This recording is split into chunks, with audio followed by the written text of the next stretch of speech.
Alright, g'day everyone. So another video. For those of you asking for S600 updates, I'm doing it. This stuff, look at how clean the diff center is now. Little things like this I don't make videos for because it's not a full thing, but if you follow me on Instagram, you'll see more of the smaller updates. But the S600's coming along, there'll be more videos on that soon. But for now, we have another problem to fix.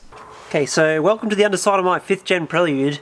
This has a problem where the sump plug is, instead of lefty loosey, righty tighty, it's just lefty loosey, righty loosey. So even if I'm doing it in the doing up direction, it just spins because the thread is completely stripped out of it. So it leaks heaps of oil and you can't actually do this up. So first thing I do is pull the sump off, or drain the oil out of it and then pull the sump off. Now I don't have one of those, the tall oil drain thing for the hoist, but I have 2 milk crates. So I'm gonna line this up and hopefully it's just like whoop, in the thing and not whoop, on the floor. Yeah, we'll try that. What? Yeah, that was very close. Cool, while that's draining, I can remove the exhaust, and I think that's the only thing on this car that's in the way of the sump coming off. So exhaust, possibly this brace. So the game is to undo all these bolts without putting your arm through the stream of oil. I've decided I do have to take this brace off because it actually blocks one of the bolts holding the exhaust on, but thankfully it's missing a bolt. I don't know who had the gearbox out last in this car, but it definitely wasn't me after I blew the clutch up doing a Motorcana. This sump plug has been stripped since I got the car. Every time I've done an oil change, I can feel it's getting worse and worse. I'm like, oh, I can get one more change out of it, I can get one more change out of it, I can get one more change out of it. It's done. This is as long as I can put this off. So now that I've got those things out of the way, I pretty much just undo this brace here, and then all the little bolts that hold the sump on all the way around, and then it just drops straight off. So the sump's all done now. I just have to pry it off. It's held on with silicone. Did it break? No.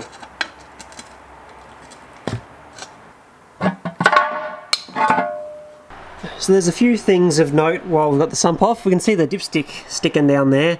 We can see when it's full, the oil's only sort of that much above where the pickup is, so that's interesting.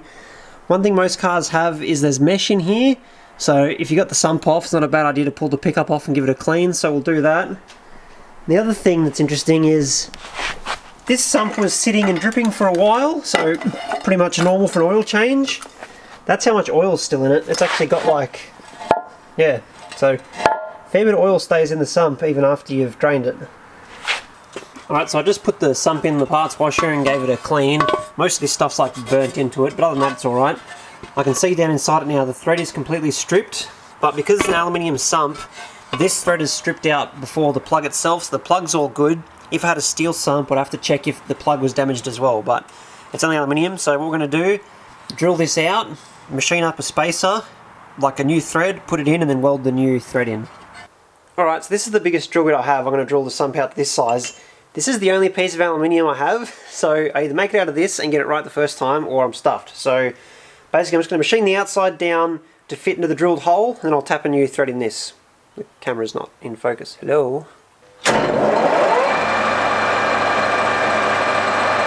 I'd like to get the camera over here to get a better shot, but as you can see, I'm fairly tight for space at the moment, and there's literally no room to put the camera anywhere, so I'll be with you in a minute. So that's that little piece machined up to fit in the hole I've got to drill in the sump. Just going to bore it out and tap the thread for the sump plug into it. Alright, so there's the part after it's taken out. The sump plug screws into it. Ideally I would have liked a bigger piece of aluminium so I get the full contact of the washer. This isn't the full contact, but it's like a 2 or 3 mil at least. So it's definitely enough that it's still going to seal, but would have been better, a bit bigger, but this is what I had, so making it work. Cool, so I'm going to drill this out and then insert in.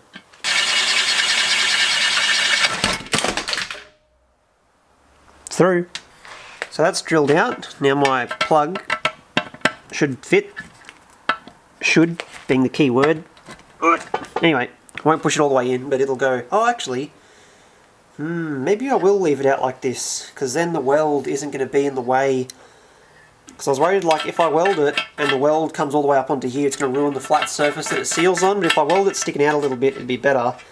I was just planning to weld it on the inside, but what I do plan to do is I'm going to cut this nub off and then cut this short and try and file like a slot into it, because I want to try and drain more of the oil out than what drains currently, because at the moment the oil sort of has that much left in the bottom. So I'll attack it with the grinder and the file and see if we can get the sump drain sitting a bit more flush with the bottom. Cool, so this actually welds pretty nicely. I was expecting to be super shit.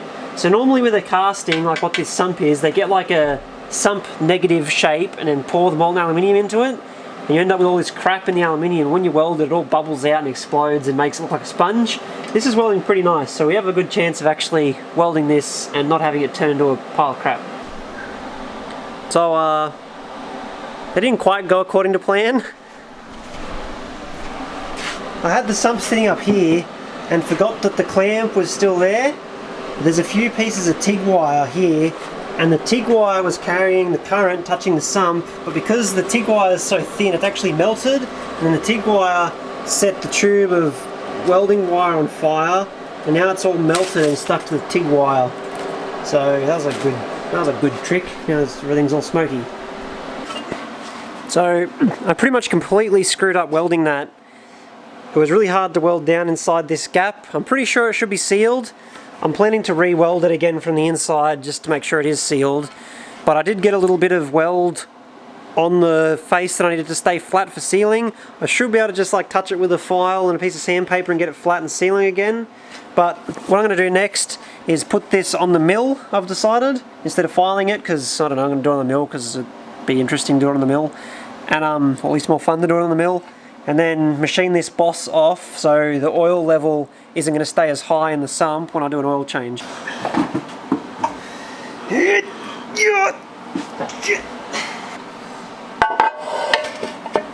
Cool, so in keeping with the theme of needlessly complicated, the sump is now held down in the mill, nice and solid. I don't want to do these up too tight because they'll crack.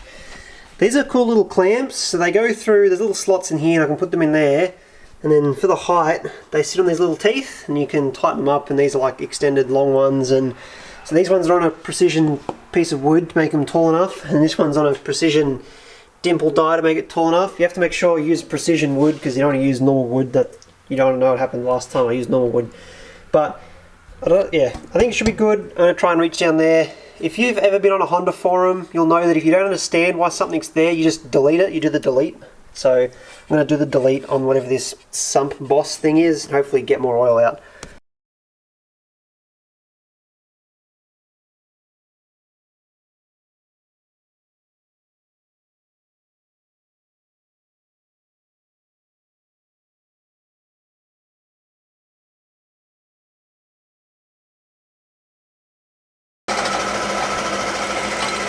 Sump boss has been deleted, bro. Cool, so now that I've finished warping the sump by bolting it down too tight and screwing up the welding on the outside and machining off this mystery boss thing, the oil, when it drains, won't get stuck in the sides here around the boss. There's no boss in the way, so the little corners will still drain.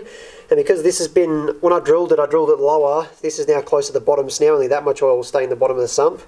What I'm going to do now is screw this up more, probably by welding the inside of this to make sure it definitely doesn't leak, so I'll do that now. So as is customary with stuff like this, the weld on the inside that I can't see is actually okay, and the one on the outside that you can see sucks, but pretty confident it's not going to leak now at least. So I'm under the car, I've bolted it on, I'm waiting for the silicone to dry. This was crap. It didn't work. It sticks out now and it's going to get caught on stuff probably. It didn't weld properly, it looks retarded, like it just didn't work. Normally what would happen in a video, not just my videos, like anyone, I guarantee you, anyone that makes things or does stuff like this on YouTube, when I first put that in and it was a bit crap, I just cut it out and then do it again. And if it doesn't work, cut it out and then do it again. If that doesn't work, and just keep doing it until it's right. And then the last one that works is the one I show on the video, because you don't want to see 10 goes at doing the same thing. And same with the piece of material is the wrong size. I don't tell you I had the wrong size piece, I just get the right bit, and then in the video you just see the right bits. People sort of assume watching videos like that the person doing it is way better at what they're doing than they are, when in reality like nobody's that good at doing stuff. So even videos like the Project Binky guys or like the, I don't know, Hacksmith channel or any of the people that make cool stuff, none of them make stuff first go and it just works. It doesn't work like that in the real world. If you want to try and make things, you just go and make them, and then it's not going to work because you can't just go and make them the first go. This is very bright, but you'll get the practice for the first attempt, and then the second one will be better, and then the third one will be better again, and then after a couple of goes you'll be able to do it and you'll have a finished product that looks good. But I think you get a false idea of how hard things are to do or how long stuff takes by seeing other people do it in like a condensed format. Like, I don't try to make myself look good on a video by cutting out all the tries. You don't want to see 10 goes at the same thing. That's the same as everyone that does YouTube videos. They're not going to show you all the crap attempts because it's going to be boring. So you can't then go and expect you to do the same thing and have it just work, because it's not. My spoiler that I made in the last video, like, in the video it comes across like I just went and banged that out in a day and it was perfect, well, close to, but it wasn't, because I didn't just go and make it. I had stuff like this is what you didn't see. This is trying to fold it and then see how the weld comes and see how it grinds. There's more attempts at folding. I have like 20 pieces like this from trying to make that, because it doesn't just make on the first go. You don't want to see me make 20 little things that aren't anything, so they're not in the video. If you want to try and make stuff, or same if you want to get good at driving, or if you want to be, anything, you have to just try it, and it's not going to work, and then you just try it again, and you try it again, and you try it again, until eventually it works. It's never going to work the first go, and trying to compare yourself to people that are doing stuff, like videos that you see, that look like they just do everything first go. The real world doesn't work like that. So if you're keen to make stuff, just go out and start trying to make it. And it sounds dumb to say just go do it, because you can't just go do it, but that's literally it. You go, you try, it doesn't work, you try again. You don't necessarily have to screw up the whole thing. Like my wing, it's a big sheet, it costs a bit of money, like it's probably $100 worth of aluminium. I didn't go and try fold the whole thing. I made little ones first as a practice, because I knew I've done it a few times and I know that it's not going to work on the first go, and I know not to expect to work on the first go because it's just going to be disappointing. So I do enough practice ones that it seems like it will work on the first go, or it will work when I get to the big piece anyway. And if it doesn't work on the big piece, I start again. It doesn't matter. Like, practice stuff, anything you want to do, you can do it. You just need to practice it and not be disappointed when it doesn't work on the first go. So give the video a thumbs down, because this is garbage, but I decided to put up anyway, just to try and show people that stuff doesn't always work, but you just make do with what happens. If I did this again, it'd be exactly what I wanted, probably, or maybe the third time, but it's going to take me more than one go to get it right, and it's just how it is. So see everybody in the next video, hopefully working on the S600 soon, and goodbye. One other thing I just realised I should add, that was my third attempt at explaining that. Didn't work on the first go, didn't work on the second go. Third attempt, okay, I said the same thing too many times. If I did it again it'd be better, if I did it again it'd be better again, but I just tried it, didn't work, tried it again, didn't work, and the third one, close enough, happy with that. Next time it'll be even better. See you in the next video.